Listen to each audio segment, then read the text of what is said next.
Recording in progress. Okay, good afternoon. If you could please take your seats. My name is Norbert Barszczewski, and I will have the pleasure of moderating this session. We have 4 outstanding speakers and experts in the field of agricultural plastics recycling. Before we start, one housekeeping comment. We're doing a lot of microphone passing, handshaking, all of this stuff. Some of us may still not be fully comfortable with that. We're just unfortunately not out of the woods yet completely. So I just want to point out that at the back of the room, there's a station with a hand sanitizer. There's one in the exhibit hall as well, and one in the hallway. So please use them as much as you feel comfortable with. So our first speaker is Melissa Kono. She's an associate professor from the University of Wisconsin Madison campus, I think, right? Okay. I happen to live in Illinois, but I live about 20 minutes from Wisconsin. So we spend a lot of time with my family, recreation and business-wise in Wisconsin, beautiful state, so it's a subject dear to my heart. And she will talk to us about the statewide coordination of agriculture plastics collection. And believe it or not, this doesn't exist in a lot of states. So hopefully we'll learn a lot of good stuff and we can take it back to our states. Melissa?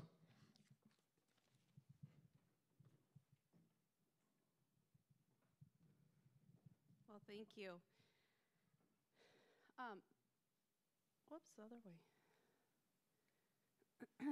So I'm going to talk today about a project that I've been doing the past year or so. You know, I submitted this conference proposal early 2020, and you know, the way we do things changed since then, even the way we did statewide plastics coordination. But I am responsible for coordinating egg plastics collection in Wisconsin through the University of Wisconsin Extension. And what's interesting about Wisconsin and kind of its geography and its plastics usage is it's surrounded you know, on a couple sides by the Great Lakes. So Lake Michigan is there on the east, and then Lake Superior up north, and then the Mississippi River divides Minnesota and Wisconsin. And the reason I share this is because I'm also going to talk about how I incorporated marina plastics into my egg plastics collection events. We are the #1 dairy producing state, and I represent, my territory includes 2 counties in Wisconsin, Clark County, which is in the center of the state, and it's the #1 dairy producing county in the #1 dairy producing state. I know happy cows come from California, but we have a lot more cheese and beer. So be jealous, even though it's cold as can be. Speaking of cold, I included that picture there because that is an egg plastics collection I had the beginning of December a few years ago, and the other picture I took that day was of the monitor in my car where the temperature read 0 degrees. And I had to, see that snowbank? I had to shovel that out in order for people to come to my egg plastics event because it was my attempt to collect plastic and get the farms cleaned up before the snow fell. We use about 15 million pounds of egg plastic in the state per year. That was actually calculated on a per cow basis on an egg plastic study that the DNR did a few years ago. And then in regards to usage, what you have to keep in mind about Wisconsin is, especially with egg plastics usage, is that most of it is used as like a silage plastic. And so farmers, you know, produce hay and corn in the summer and fall months, make that into silage, put a large plastic, and I have pictures coming up of that, large plastic over that, and then that's what they feed cows throughout the year. This is especially for dairy cows, dairy farms, and then people who have beef cattle.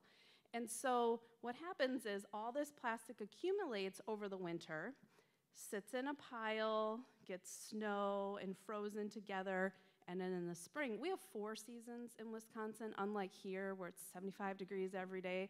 I said to my driver yesterday, how do you know what season it is? He goes, oh, by what's out in the stores. And it's like, so you just get up and you wear the same thing every day? You never think about it? He's like, pretty much. I'm like, I have like 4 seasons worth of clothes. But so in Wisconsin, in our 4 seasons, in the spring, then it gets all that snow melts, and it's a muddy mess on the farm. So all that plastic that has been sitting there all winter, that already had, and I think a lot of times when people think of egg plastics being dirty, it's not dirty in the sense of the cows slept on it dirty, but like the feed is on it, so it has that silage, which some people really like the smell of it. It's kind of a sweet smell.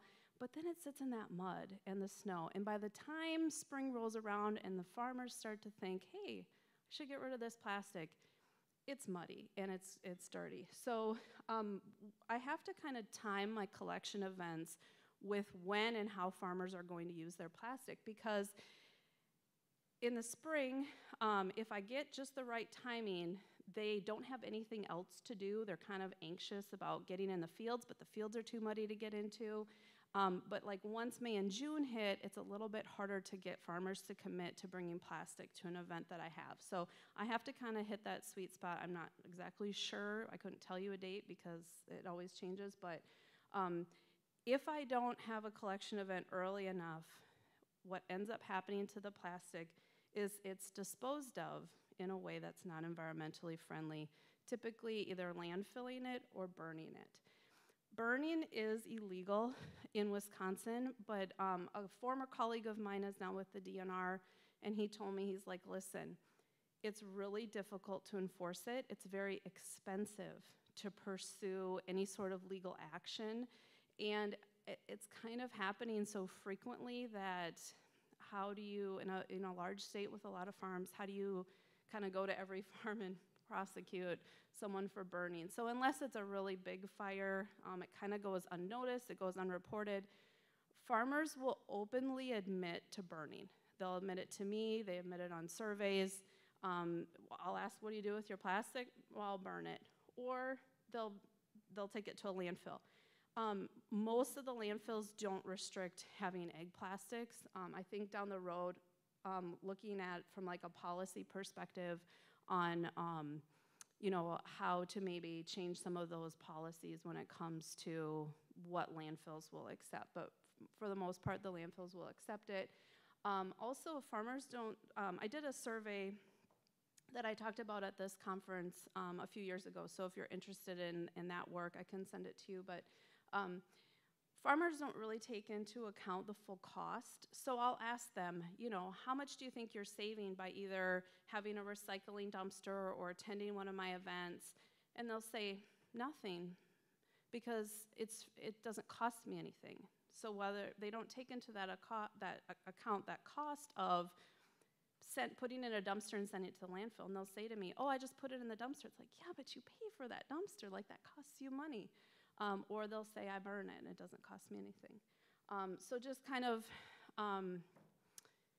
maybe some more education about the true costs and of course the environmental toll that burning or landfilling takes. And then one of the things too is that anytime there's an extra step involved, and this is with anything, but when it comes to recycling, so whether it's I have to collect the plastic, I have to load up the plastic, I have to drive it somewhere, I have to drop it off, anytime you add an extra step, participation falls off. So I work with several different types of recycling. I'm so glad Cherish is here from Revolution Plastics because they're really my key partner in this, and they have a dumpster program. And so I think that that's a little more successful sometimes than our collection events because it's a one or two step thing. You're supposed to shake the debris off, then put it in the dumpster. But anytime I'll have farmers say, well, are you gonna come pick my plastic up? It's like, no, I want you to load it up and I want you to bring it to me at the fairgrounds or wherever I'm at. Nope, I can't do it. Either there's too much, and that is true sometimes where they've collected it for years, or they are busy that day. I hear that a lot.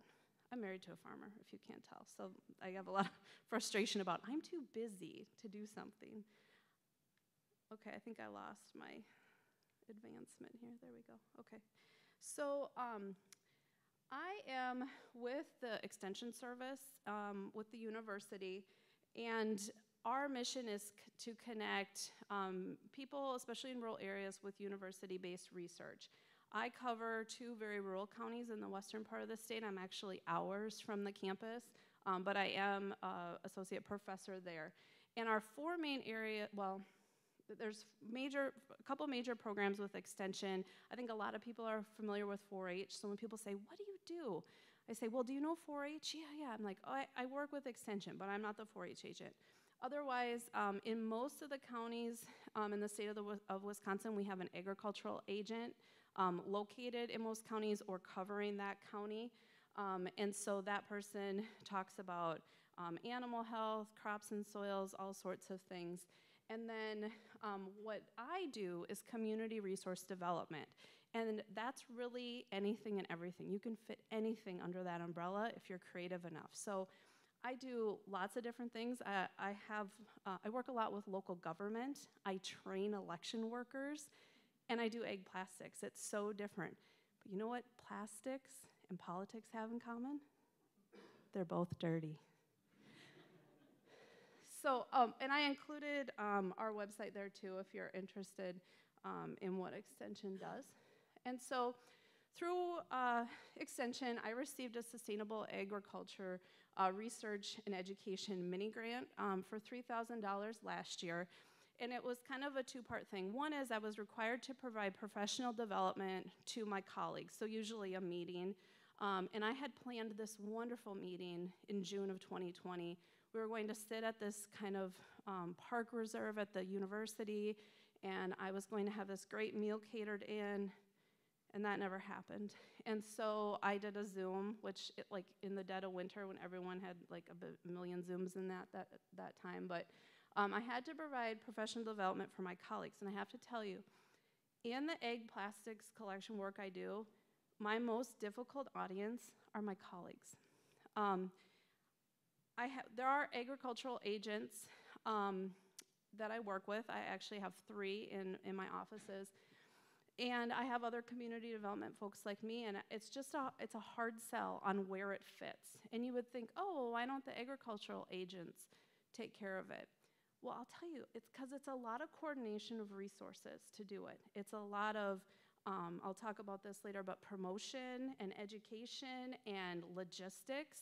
And it just seems like the community development colleagues I have are just a little more in tune to that. And I don't know, my egg agent colleagues are just, they came to my professional development even though it wasn't like a great lunch or snacks like I had promised it would be. It was just via Zoom. But it's just a hard sell. And then the other part of my grant was to conduct 2 to 3 collection events throughout the state. We tried to have one summer 2020, but then recycling was considered an essential activity, so that part was okay. I had trouble getting university clearance to have an in-person event at that time, even though recycling was all right. And by the time I got clearance, it didn't give us really much of a promotion window. And we tried, but we just didn't have enough people sign up to have enough tonnage in order to have the plastics hauled away. So I did an event in northern Wisconsin. I'll show you here. That's the site of the plastic I collected end of June. And what I'm noticing with these collection events is recapture bags are really important, and I get them from Revolution Plastics. And what's kind of key about these collection events is it tends to be small to medium farms. So I'll survey farmers as they come in and say, how long have you been collecting this plastic? And usually it's like within the last year or 2.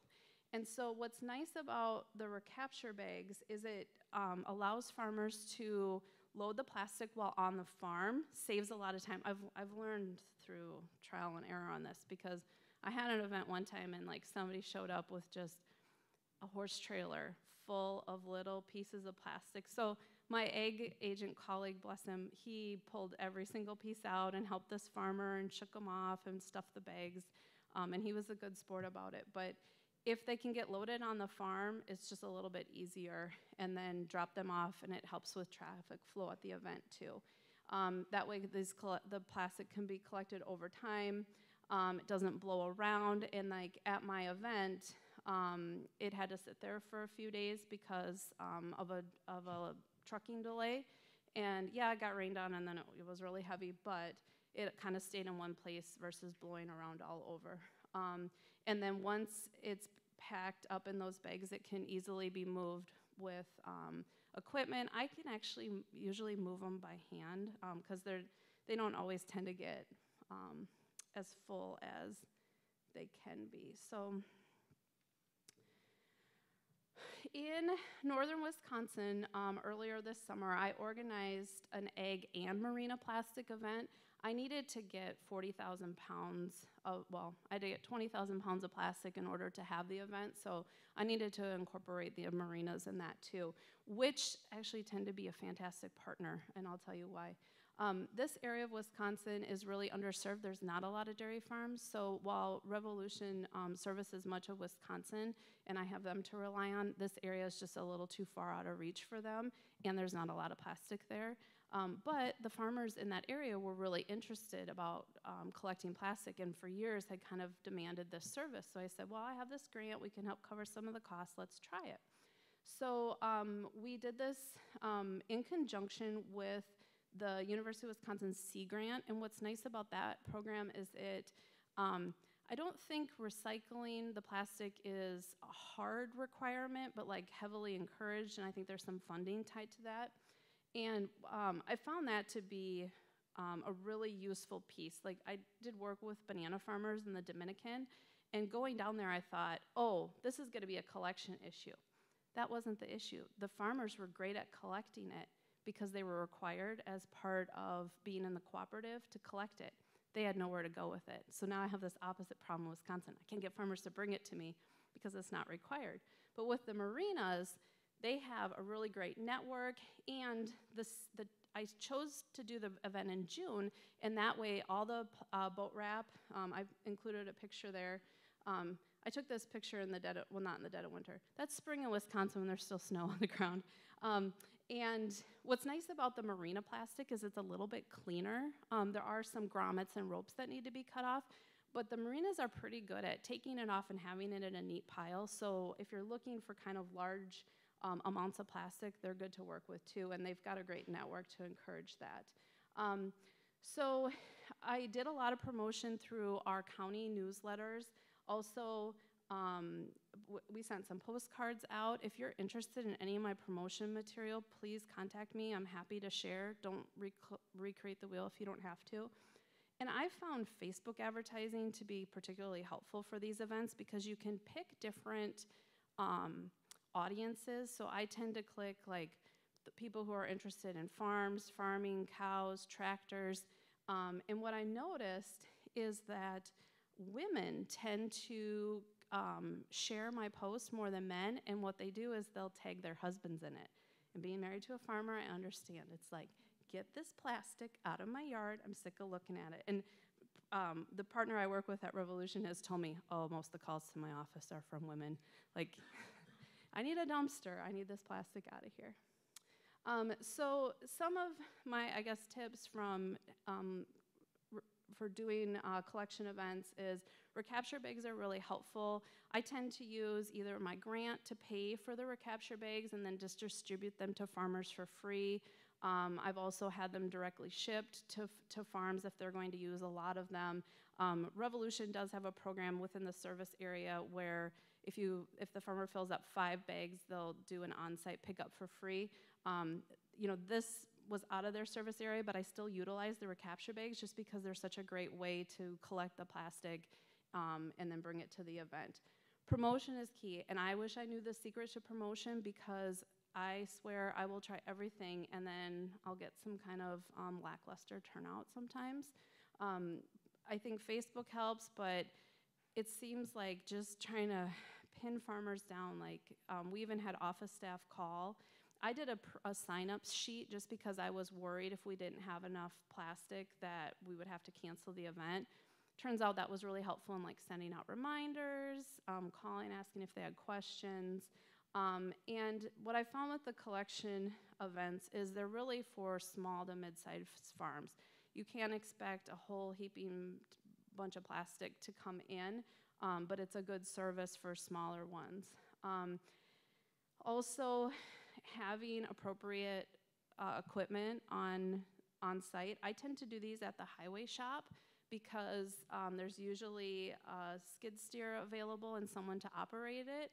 And I can usually sweet talk the highway department guys if I bring donuts or pizza, or both sometimes. This required lots of sweets and snacks to convince these guys here to do this because there was just some scheduling issues and lots of staff. And so having people to kind of navigate traffic, I take registration, or take down people's names, and then keep traffic going, but then helping with unloading the plastic. A lot of times I have elderly farmers come in, and so they need some help unloading. And it's really about collaboration and managing expectations too about, hey, this is what it's gonna look like. You're gonna get dirty, it's gonna be heavy. And I always make sure I have a place for the plastic to go before I advertise the event. Because a colleague of mine collected plastic at the fairgrounds and it sat there for 1.5 years and attracted rats. And so now I can't even try to collect plastic in that particular county because everyone is so gun shy about it, because they're like, no, we remember the last time. I'm like, I didn't even work here then. But I will never collect plastic unless I know a couple places for it to go. And so that really speaks to like the strong partnerships. Revolution is key to being able to do this in Wisconsin. Minnesota too, I don't know if there's any Minnesota folks here, but they have a really cool program in Minnesota that's, a lot of counties do this. That's kind of the direction I'd like to go in Wisconsin too, is partnering more with my county to, staff collection events, host collection events, things like that, because there's some recycling grants that are run through the state, usually via the counties, so. Okay. Please reach out to me if you need any of my materials, you want to collaborate on projects. I've included my email here, but thank you.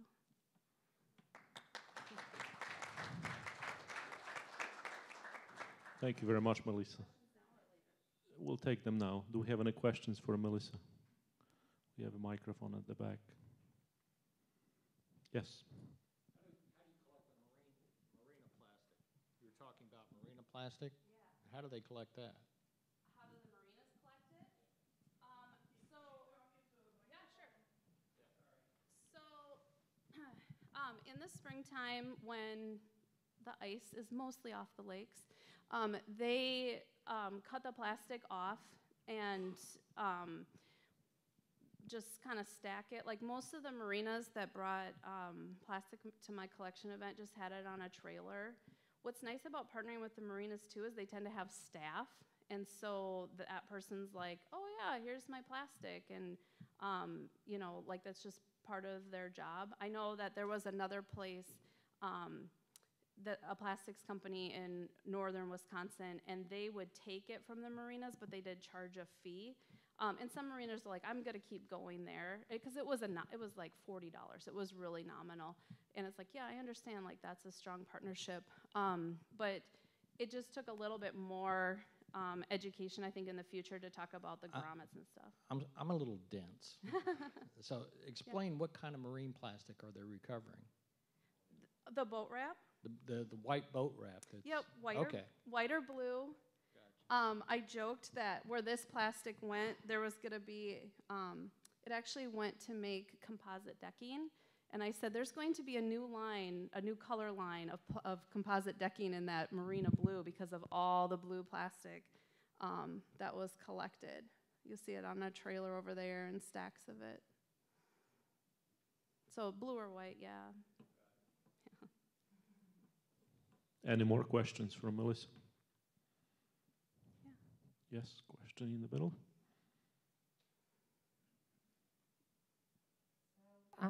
Did you just collect silage, or did you collect all other kinds of plastic as well? And if so, did you have separate bags for each of the distinct kind of plastic? Not for, we didn't separate them for this one, but we collected boat wrap, obviously, silage. We did some greenhouse film as well.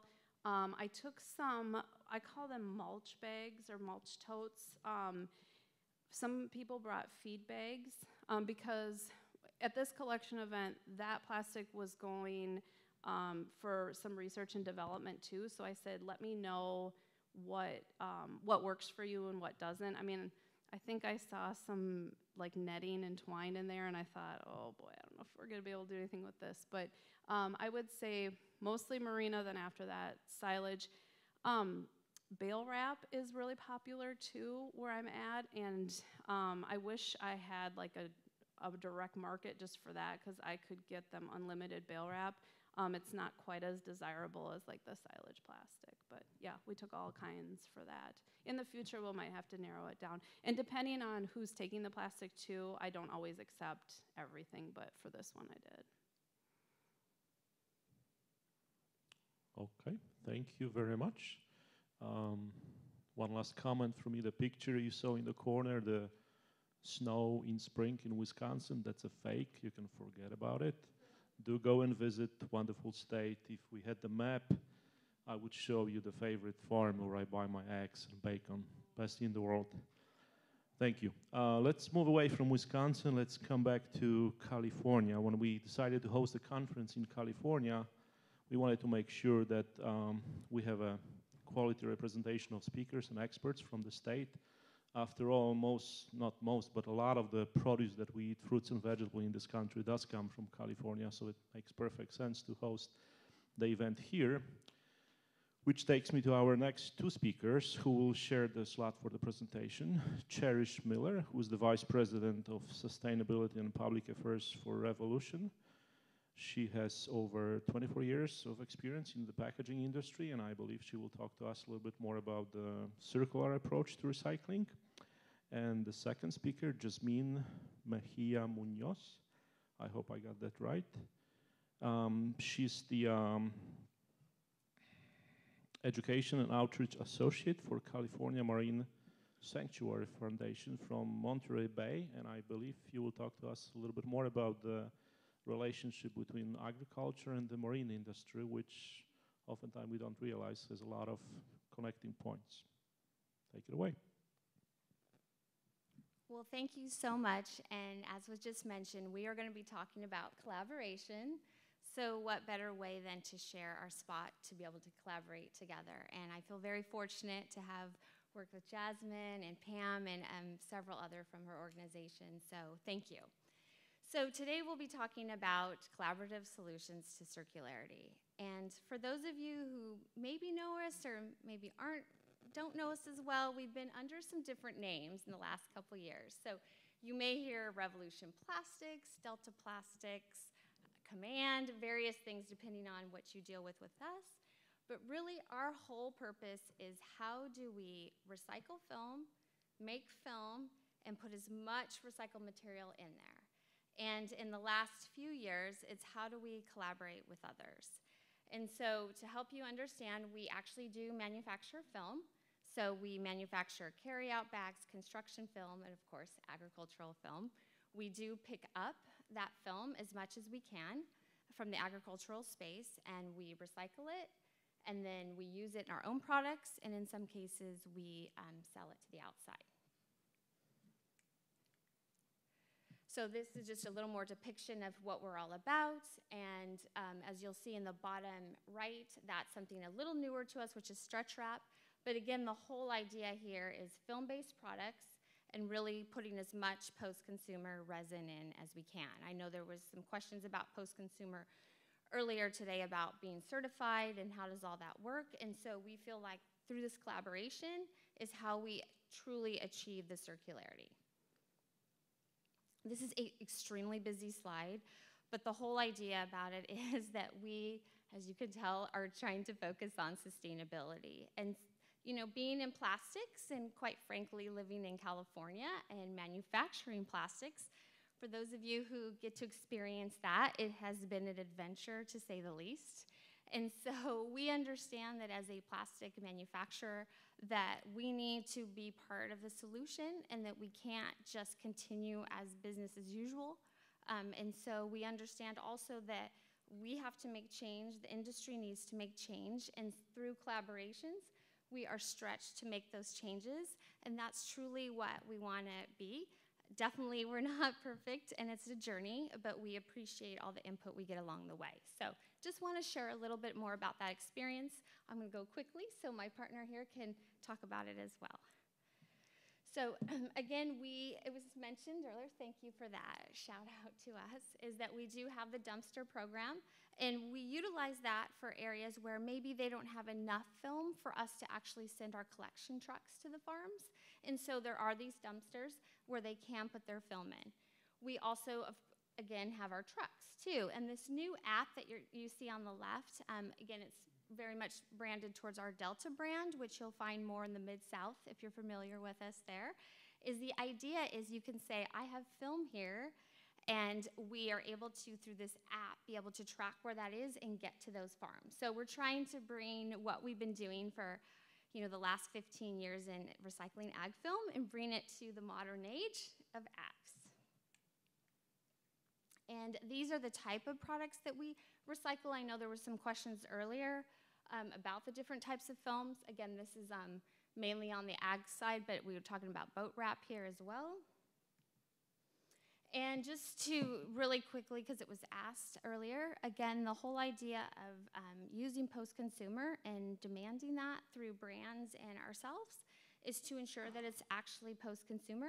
And so through organizations like the Association of Plastic Recyclers, there is now a certification process so that you can feel confident if you're a buyer of PCR or if you're a brand that's actually using the PCR, that you can feel confident that it is indeed PCR. One of the things that we had announced last year was the fact that we were expanding our Little Rock facility, and the whole idea behind that was to bring circularity to ag film. So rather than just picking it up and perhaps using it in our trash can liners through our Revolution bag line, we wanted to make sure we were bringing that same circularity to ag film. And so the idea would be at this expansion we're doing in our Little Rock facility is using as much of that ag film back into our ag film so that we are creating that closed loop system. And again, these are just trash can liners. It's been very legislatively wise just across. There's been a lot of push on trash can liners having post-consumer resin. And again, that whole drive of someone asked, like, why would we be exporting? I think that was Pam that said, why would you be exporting ag film? And if you've talked to us in the past, you may have heard us say, because there's not enough of a demand sometimes for that product. So why don't we have more recycling facilities? Because it's been tough to be able to justify investing in that, recycling that material, and having an end market. And so through legislation that's been happening, there's been a big push, right? And something as simple as a trash can liner, which you think, why wouldn't you use post-consumer resin, right? Why would you put virgin? What a wonderful spot for agricultural film to go.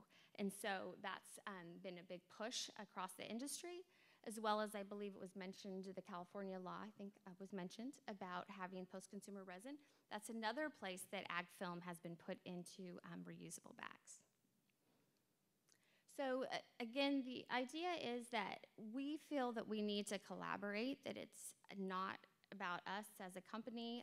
The only way for us to change as a plastic industry and as a supplier of ag film is that we need to make sure that we're working with these groups and the Plastics Pact to really drive change and to drive that demand. And so that is truly our focus, and we are on that journey, like I said, and I'm grateful to many of you that I've spoken to in the past, and that we continue, and it's changing every day, it seems, with EPR rules and laws and things happening, and so that's why we're so focused on working with others. And again, this just talks about our initiatives with our farmers too. And one just quick thing that sometimes doesn't get discussed is just water usage. Where this comes into play for us is one of the ag products that we supply is something called Polytube, and it's a way to irrigate fields, mainly in the Mid-South. But through a program that we've established with partners, we've been able to help farmers use less water.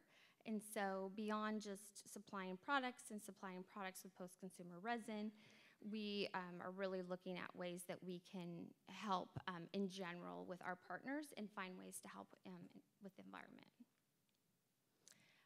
Someone had asked me earlier about this program. I only bring this gloves to bags program in the sense that there is always opportunity for something you didn't think about. And we saw a lot of gloves, right, being used, particularly in this pandemic time.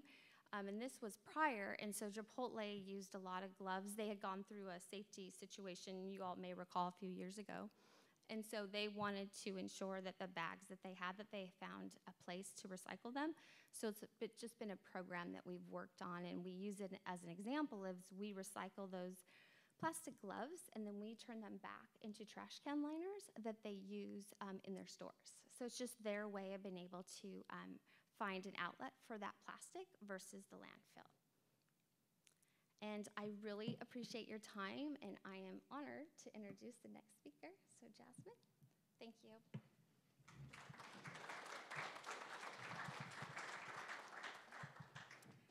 Hola a todos y bienvenidos. Welcome. My name is Jazmine Mejia-Muñoz, and I work for the California Marine Sanctuary Foundation. And before I get started, I want to encourage everyone to look at your phones, and then after that, join me because we're about to go through a very exciting journey through California. So, for those that are not familiar with us, we're the California Marine Sanctuary Foundation, and our mission is to advance the understanding and stewardship of ocean resources in California. And we do this through 4 different focuses, one being the water quality. And we're located in Monterey Bay, so we work very closely with the Monterey Bay National Marine Sanctuary. And in that, we have a very strong concern for all the plastic that is entering the ocean at a global level and locally.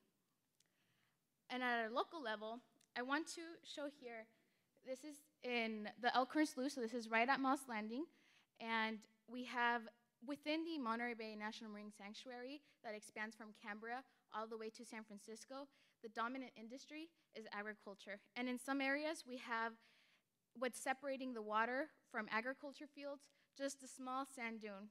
So then this, of course, creates risk for potential exportation of the plastics going out into our marine sanctuaries.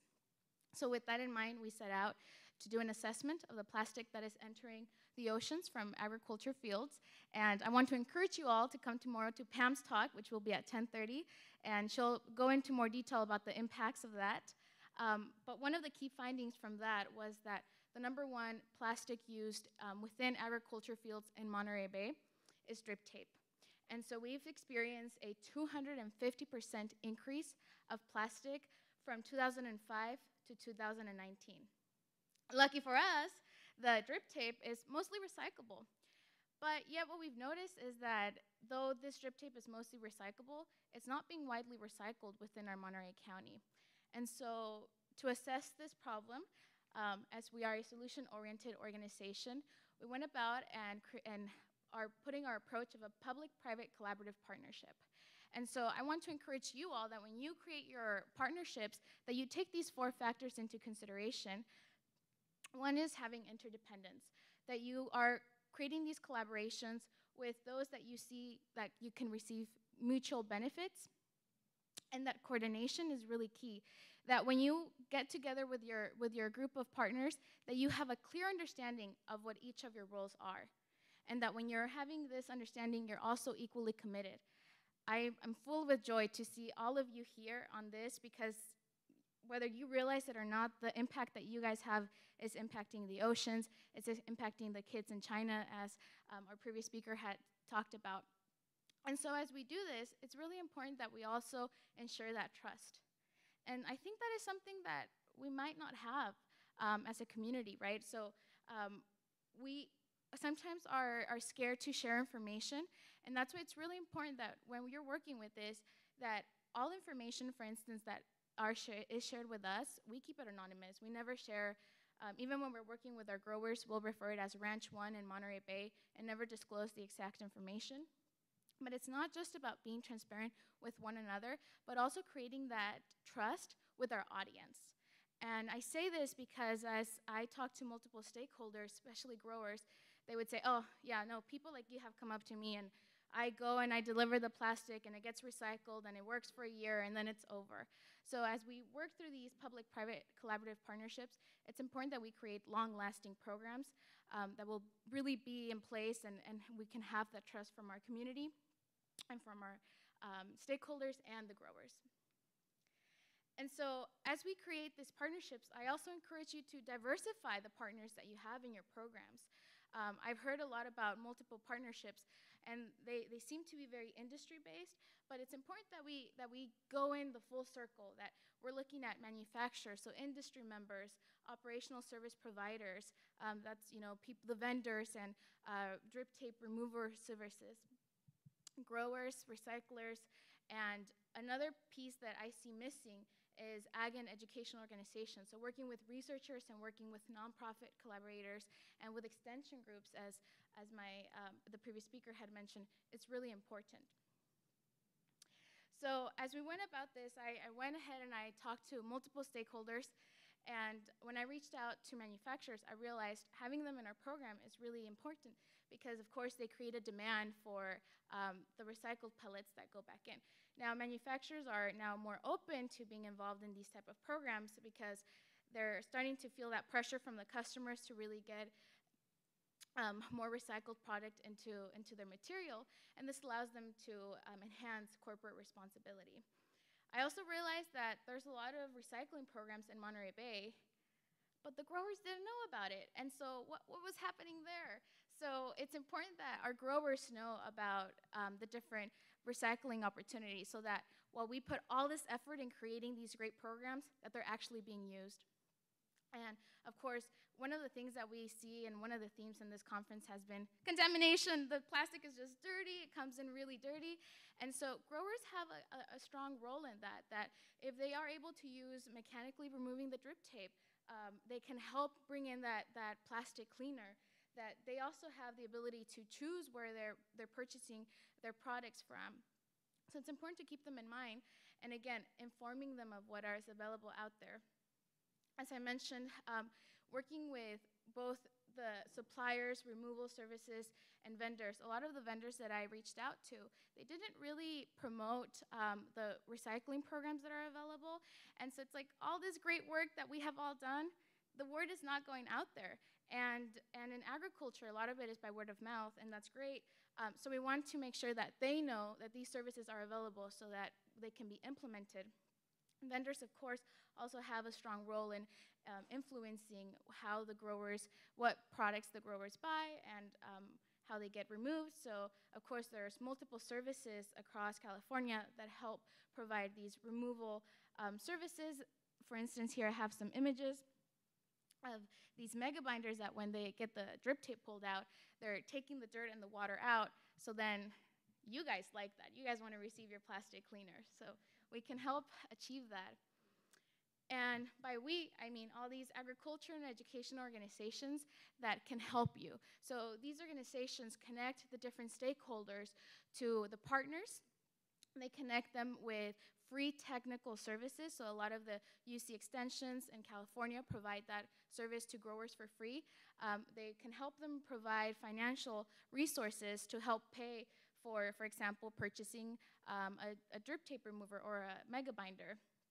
And of course, we want to make sure that in the sustainability certifications, we include best practices for dealing with ag plastic and having that be included as part of that program. So as Cherish talked about, we're excited that we're trialing an ag plastic drop-off. And of course, we've implemented this public-private collaborative partnership where we're working with the Monterey Bay Regional Waste Management District. And again, we have this interdependence where the Waste Management Center, they have a limited amount of space within their landfill. They want to make sure that waste coming in has a different home. The Revolution has an interest in recycling, and we have an interest of having that plastic not go out into the ocean. And so we've been very coordinated. We meet often. We know exactly what our responsibilities are, and we have that commitment towards each other, and we are opening this up to other collaborators as well. And we have that trust with one another, that we know that the information we share, we know that the resources we provide to the growers are going to be well used and all going for a good cause. So of course this drop-off, we're excited because it's going to open the door to a lot of small growers who don't currently meet the requirements for on-farm pickup. And growers are excited. You know, growers are farmers and they do care about their land, but they also are environmentally minded. And so we're very happy to be working with them. And of course our work goes beyond pickup locations and beyond recycling. We've also partnered with Lisa from Washington State University and with growers and with Monterey Bay National Marine Sanctuary and with the UC Cooperative Extensions, and we're trialing biodegradable mulch. All this to say is that we are here to help one another. So we have a great work ahead of us, and we're really excited to be implementing these solutions to the plastic, especially when there are current solutions available that are not being widely used. So with that, I just want to say muchísimas gracias. Thank you for all the effort that you have done, and we're really looking forward to collaborating with all of you. Thank you.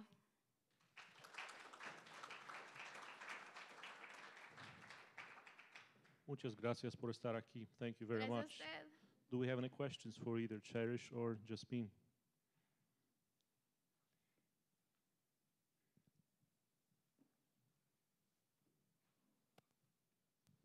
Ben Andros from Andros Engineering. First, let me just say what a fine machine that was featured in your slide. Second, I was just interested in what channels have you been using to reach out to growers, and what have you found as the most successful? Yes. So growers are reached out from multiple agencies. So I would call them, I would reach out to them, and a lot of times I was being turned down because they're like, oh no, you know, we've heard from people like you, and it never works out. So when I reach out to them, I'm very transparent. I say, you know, we're this organization, we're not providing a service, but more so providing services to you, because we're gonna be creating outreach material and sharing that with them. But another way to reach out to the growers is, again, making use of those educational and ag organizations. So for example, ALBA over here, they work with small growers, so they educate future farmers, and not only are they teaching them about how to run a farm business, but they're also teaching them about how to implement best management practices. So a lot of the organizations that we work with also have that long-lasting connection because they've been working with the growers doing research. For example, the UC Extension, they've been working with growers doing research. So growers have trust on them, and so that's another way in which we're able to successfully reach out to different growers and different partners. Any more questions? Okay, thank you very So much. with that, I just want to thank everyone, but I also want to encourage you all to go and explore your national marine sanctuaries, because a lot of the work that you have done is really helping them as well. So thank you very much. Have a good one. Thank you. Let's take another quick flight from California to Washington this time. And we have here with us today Lisa DeVetter. I hope I got this right. Yeah, that's great. People have been butchering my last name for the last 22 years, so I got my revenge today. Lisa is an associate professor of the Washington State University, and I believe she will talk to us a little bit more about agriculture, mulch film recycling, and end-of-line management, specifically from the perspective of strawberry farms. Yeah, well, thank you all for having me. And actually, instead of flying up to Washington, fly back down here to California, because a lot of the work that I'm going to be presenting on is a product of collaborations with the groups that you see here. Oops, I must have accidentally pushed a button there. But collaborations with individuals just like Jazmine, who you've heard of, Pam, both with the California Marine Sanctuary Foundation, as well as individuals at Washington State University, the University of Connecticut, and then I'm going to be presenting on some survey information because in my job, I work as a horticulturalist, so I'm working with berry growers, and a lot of the information that I use to refine my research projects and my outreach program comes directly from information from growers. So I leverage that, and I think about how I can come up with practical solutions, understanding their real-world situations. And so for the survey information, the information that I collected was in partnership with Mark Bolda with the University of California Cooperative Extension, and Jose Gomez with Driscoll's.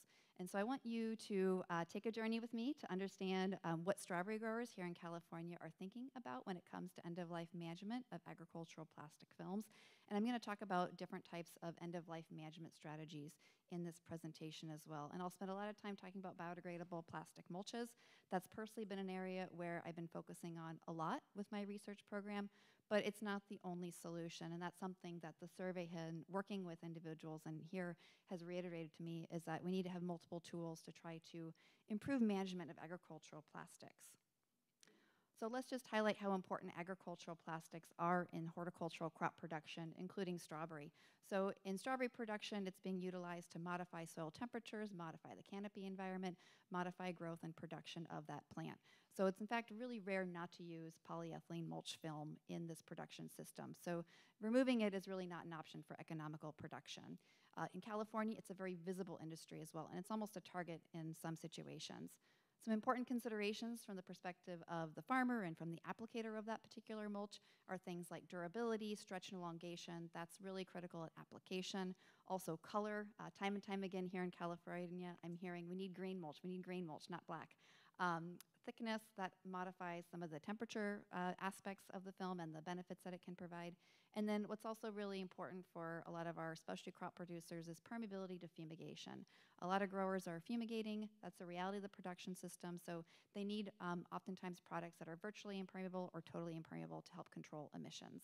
So in total, there's no one-size-fits-all type of mulch that growers are utilizing right now, and they're using it every single year. So what this means is that there's a lot of plastic waste being generated every year, and a lot of plastic waste we need to think about how we're going to be managing sustainably.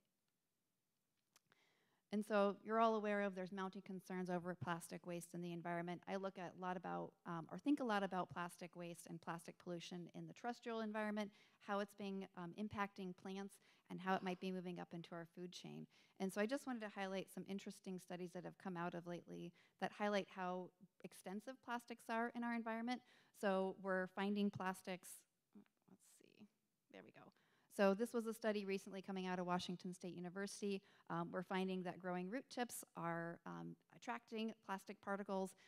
There was another study done in 2020 that looked at uptake of plastic particles in lettuce, and we're actually finding that plastic is being moving into these microfissures and being uptaken and assimilated in the plant. And so then that next question is, what does this mean in our food chain? What does it mean if we're ingesting plastics? And we don't have that answer right now, but it's an active area of research. My other hat, I do research on pollination and blueberries, so I was really interested when someone forwarded me this article. We're even finding plastic on our pollinators right now as well, which is what we're looking at right here. So it's everywhere in our environment right now, and that is really kind of motivating in terms of how are we going to start to manage this plastic waste. So now I want to move on and talk a little about the survey. So this particular survey, as I mentioned previously, I utilize grower information to kind of inform the next step of our efforts. And as a research scientist, we use that to inform the next steps of the research activities that we're doing. So research efforts are underway to identify sustainable alternatives for end-of-life management of agricultural plastics. As I mentioned, I've been working a lot on soil biodegradable plastic mulches, but what the survey and communication with growers and meetings like this really tell me is that it's not just soil biodegradable plastic mulches. We need to be thinking about recycling as well, both mechanical recycling as well as chemical recycling. So in this survey, what we did is we assessed growers' opinions and perspectives on alternative end-of-life management options in the strawberry production system. So a little bit about the survey. We did it using Qualtrics. This is a standard survey tool that we use in the research field. Again, Jose Gomez with Driscoll's and Mark Boldel were really instrumental in helping get that engagement and get some of that survey information. So we had 43 respondents, which represented 24% of the strawberry acreage in California, which is a pretty impressive number when you think about survey data. And who we interviewed include owners, partners, lessees, or hired managers. And this survey was implemented across 6 counties. So if you look at the lower right-hand corner, you can see the counties on the x-axis, and it was distributed across several counties within California. And the farm size ranged anywhere from 0 to 1,100 acres, with the average being 200. If you're curious about the 0, it was a farm manager who didn't necessarily think they owned the land, but they still had an active role in making decisions on that farm. So we included them in the survey as well. So we gathered a lot of information from this survey. It was really informative and it really shaped how I was thinking about plastic waste and how we move forward with the research. What I'm just going to share here are some statements that we provided to the growers, and you'll see those are on the left, and then their responses, and it ranges from strongly disagree to strongly agree. And so I'm just going to read each statement and kind of unpack each statement a little bit more with regards to the responses. So the first comment that we provided to the growers was standard polyethylene plastic mulch films harms the soil.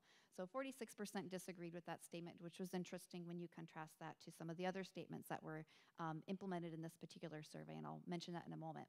The next question or the next statement was recycling is a viable disposal option for used standard polyethylene plastic mulch film. So 51 and 33% agreed or strongly agreed with that statement. Again, helping me kind of evolve the thinking of, we need to keep on looking at recycling. It's not a dead technology, which a lot of my research colleagues at Washington State University working with biodegradable mulches had originally thought. The next statement, standard polyethylene mulch films often fragment during removal from the fields. We had 46% and 23% agree or strongly agree with that statement. So kind of contrast that to polyethylene plastic mulch films harms the soil. I found that interesting because we have plastic in our soil, and that's being documented through research that other people are doing. But there's this perception as a result of this survey that they're not thinking it harms the soil. And we're starting to learn that there are some negative consequences in the soil as the research is being done. Next statement is about biodegradable plastic mulches. So incorporation of plastic biodegradable mulches into soil does not harm soil quality. 56% neither agreed or disagreed. So for me, it tells me that there's more of an opportunity to educate them about some of the possibilities with biodegradable plastic mulches and how it might be something that could be utilized on their farm.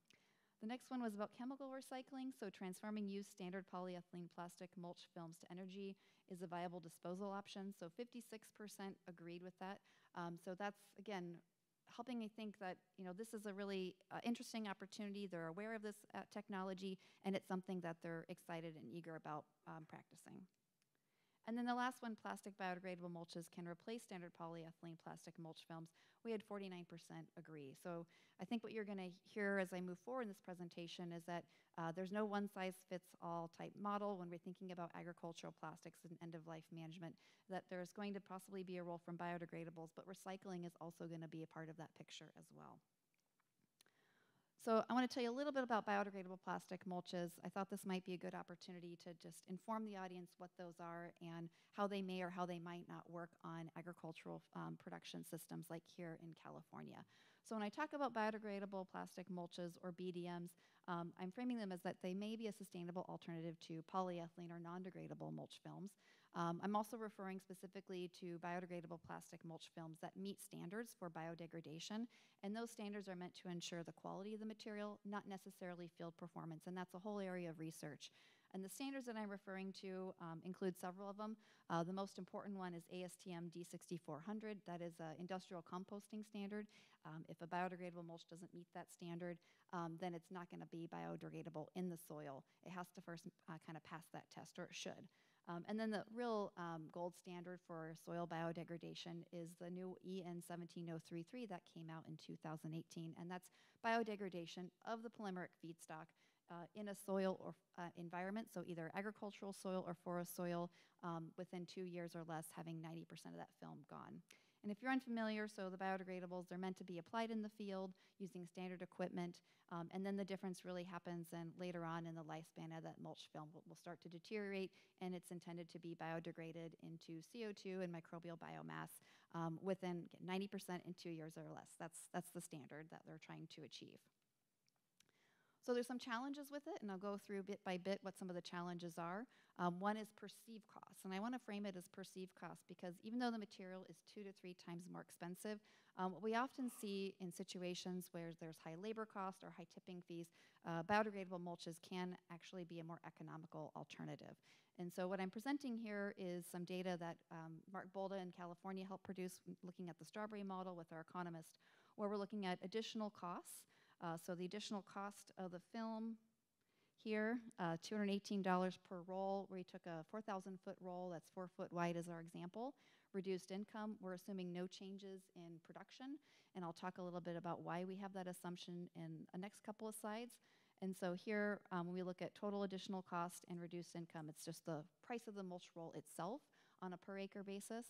And then when you look at additional income, we're not assuming any changes in income at this point, but here's where the savings can come with reduced costs. So the labor savings can be pretty tremendous if you don't have to remove the mulch film. And as I also mentioned, the disposal savings can be pretty tremendous as well. So in this case study, what we found is that if you use biodegradable mulches and you're comparing to polyethylene mulch film, you can have an $18.12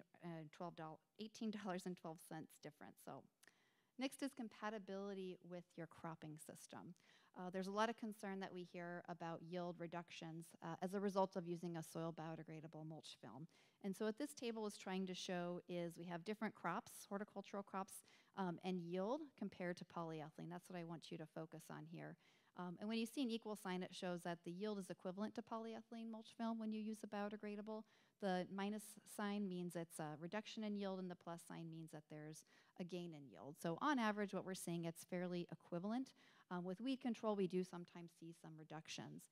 The real benchmark for us in an academic community is a review of all the literature, and that was done here by a colleague of mine, Sam Wortman at the University of Nebraska-Lincoln.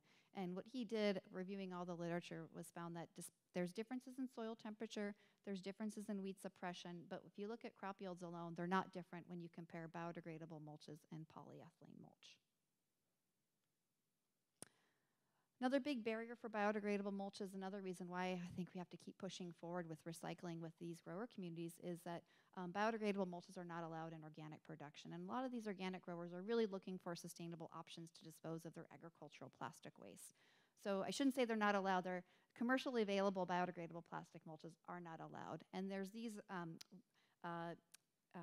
excuse me. It's a real sensitive clicker, so forgive me for being a little clicker happy. So to be utilized in organic production, you have to meet these criteria. So the biodegradable plastic mulch has to be 100% bio-based.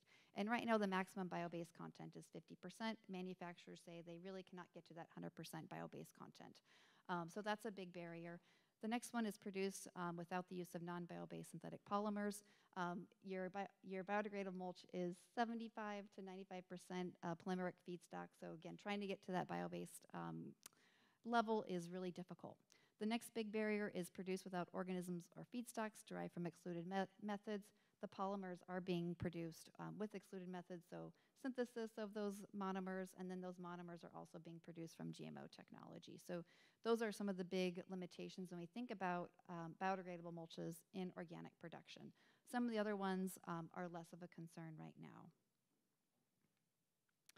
Another one that's a really important one for strawberry growers here is biodegradable plastic mulches and soil fumigation. So a lot of growers depend on soil fumigation for suppression of diseases, weeds, and parasitic nematodes. And the EPA has a list of tarps that are tested for permeability and buffer zone reduction credits. Again, really important in this agricultural industry to suppress diseases, but also control emissions and maximize on the production area of your farm.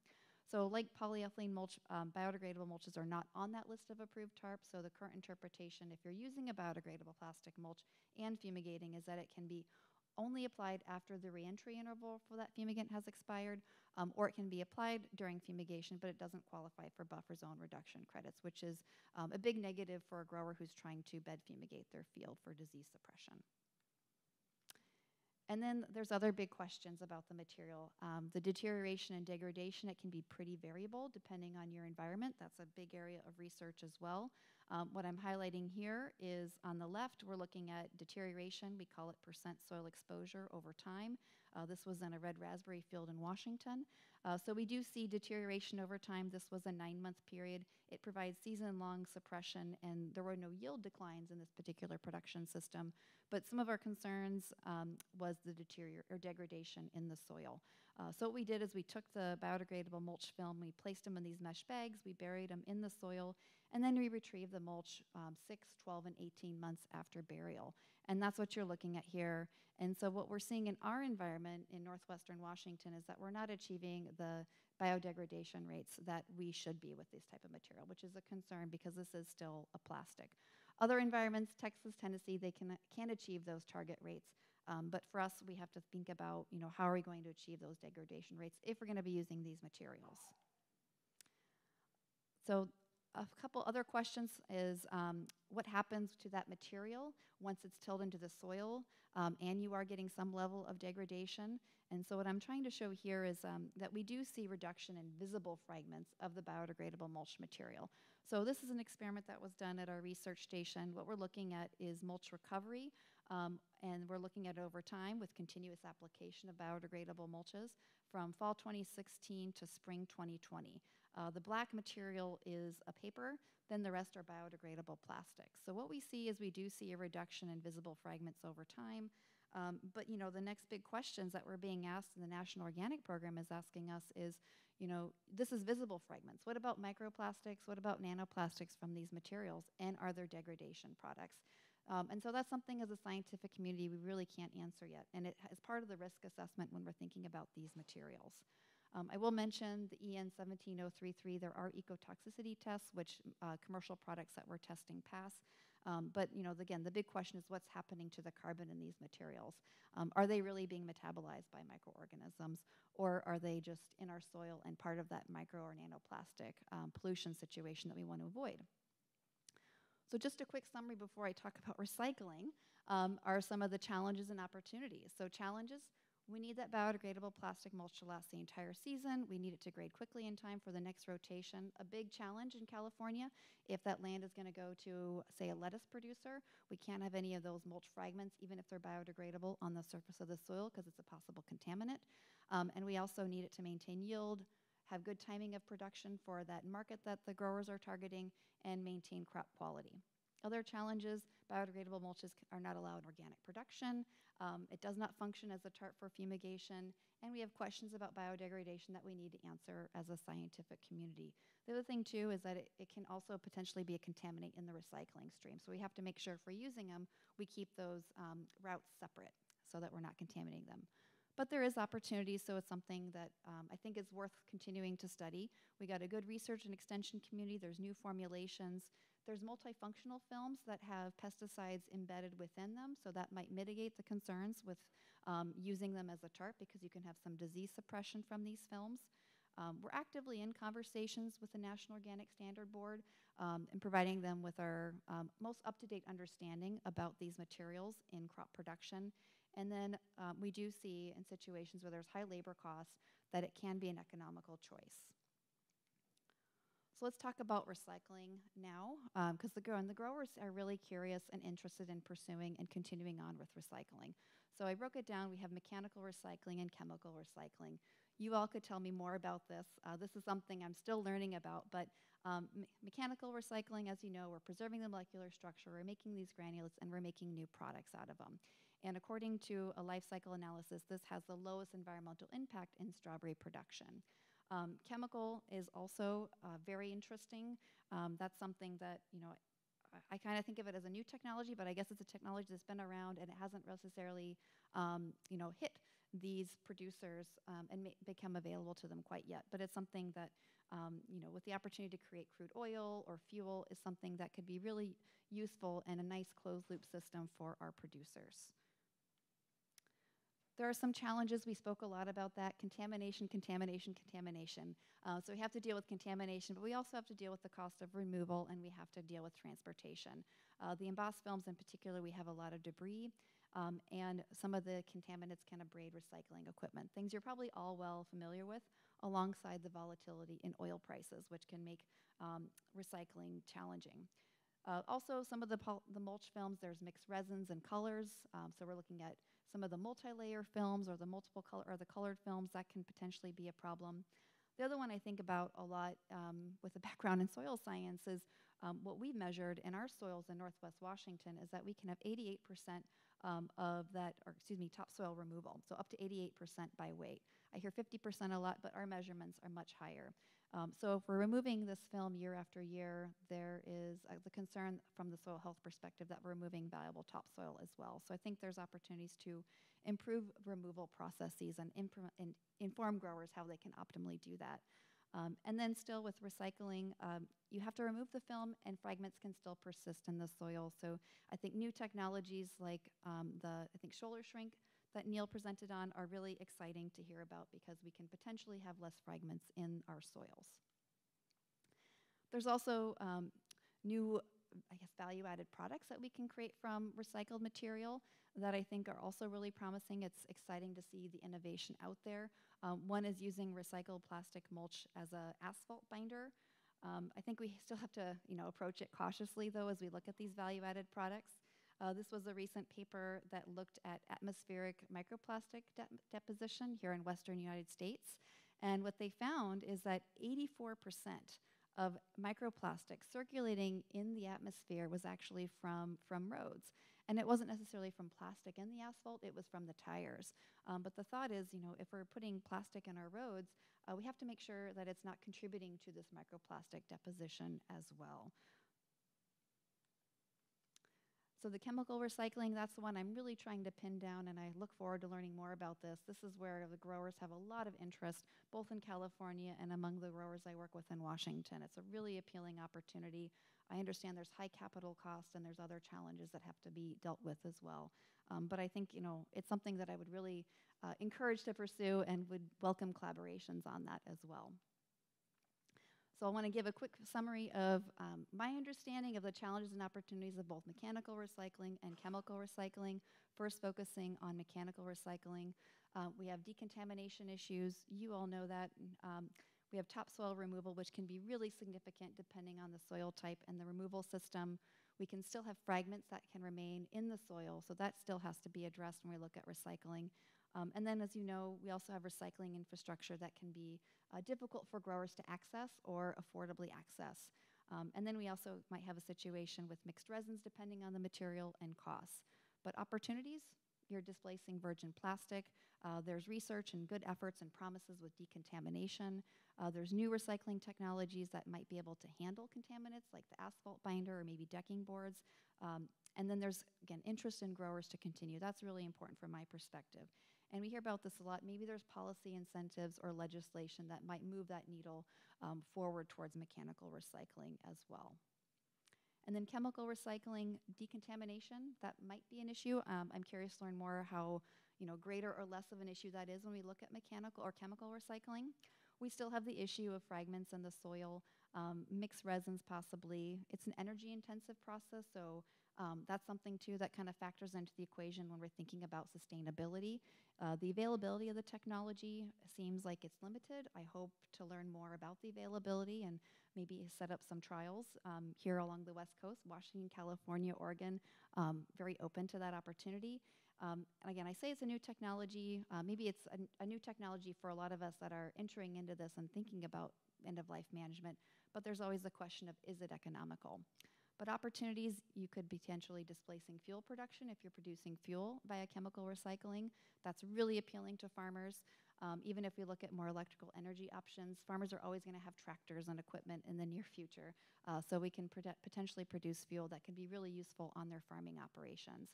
And then there's new ways of looking at how we can depolymerize that plastic. There's oxidation, thermal depolymerization, pyrolysis. So it's, again, a really interesting area that I hope we see to continue to develop and become something that is practice in the industry and that growers can take advantage of, because the growers are interested. And again, policy incentives might move that needle forward. So in conclusion, my big picture lens on this is that, for our growers and for the nation as a whole, we need multiple solutions to try to sustainably deal with agricultural plastic waste. With biodegradable mulches, there's been 20 plus years on it. There's progress made, there's challenges there. Research is tackling that. But there's also likewise some really great opportunities with recycling that it's been exciting to hear about. Incineration and landfilling, I didn't speak a lot about that, but those are really questionable. I think those are something that we need to address. There was a speaker that said, it'd be nice to have some national policies. I think national policies on how we deal with incineration and landfilling as well.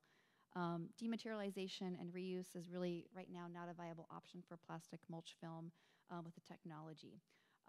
So there you have it. There's some information about biodegradables and the understanding that I have for chemical and mechanical recycling, the interests that growers have, and really I want to make it clear to you all that there is a community of scientists and extension specialists.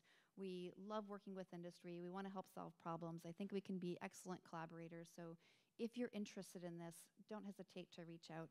My contact information is here on this slide. So with that, thank you. And if there's time, I'll take questions. Thank you, Lisa. Very well put together information. Do we have any questions? Any questions for Lisa?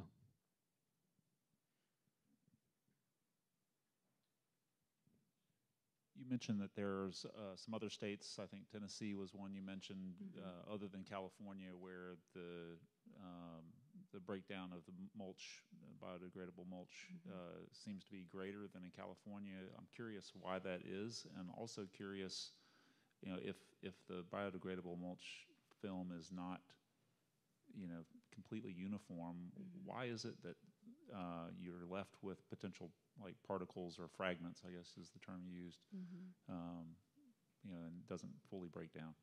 Yeah, so that's a great question. Just to clarify, we've just begun doing trials on soil biodegradable mulches in California, and we're really looking forward to collaborating with University of California and both Pam and Jazmine to look at degradation in California.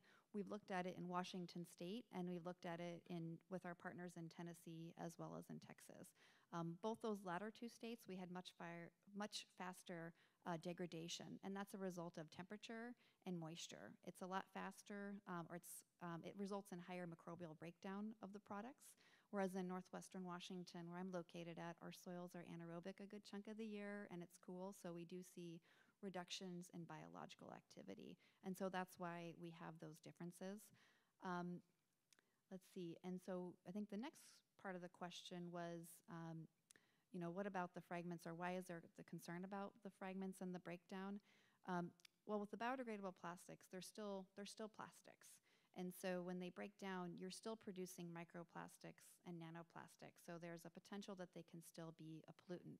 What you're hoping for with that biodegradation process is that you don't stop at the micro nanoplastic level. You get to the point where that carbon is actually being either released as CO2 through microbial metabolism and respiration, or being actually incorporated in that biomass. So you're not creating plastic pollution in the soil. It's part of the biological makeup of the soil, the microbes there, or it's part of the atmosphere as CO2.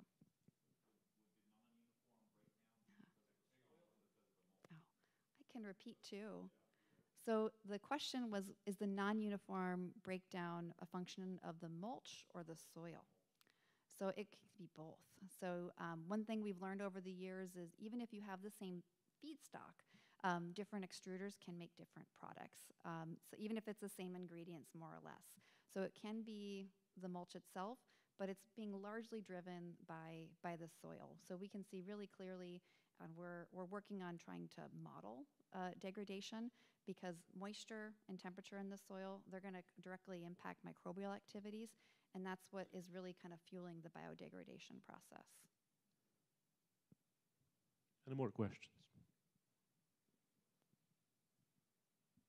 Thank you. Enjoyed the presentation. This is Tim Dawsey with the Kansas Polymer Research Center.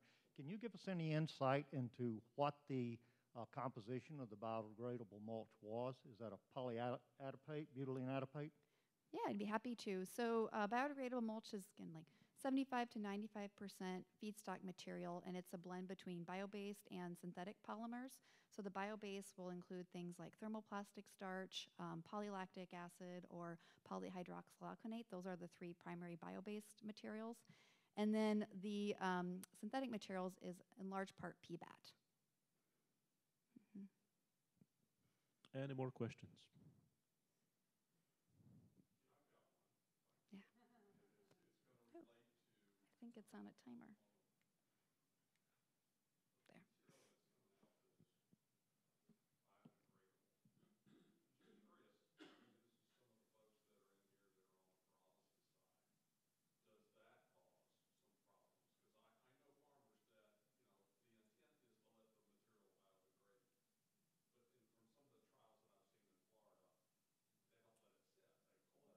Mm-hmm.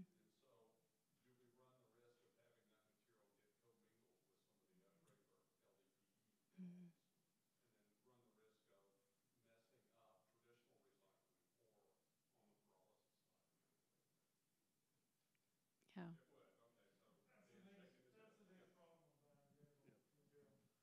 And you're teaching people to just leave it on the ground and mix it in. Right. Some applications, I think it's okay.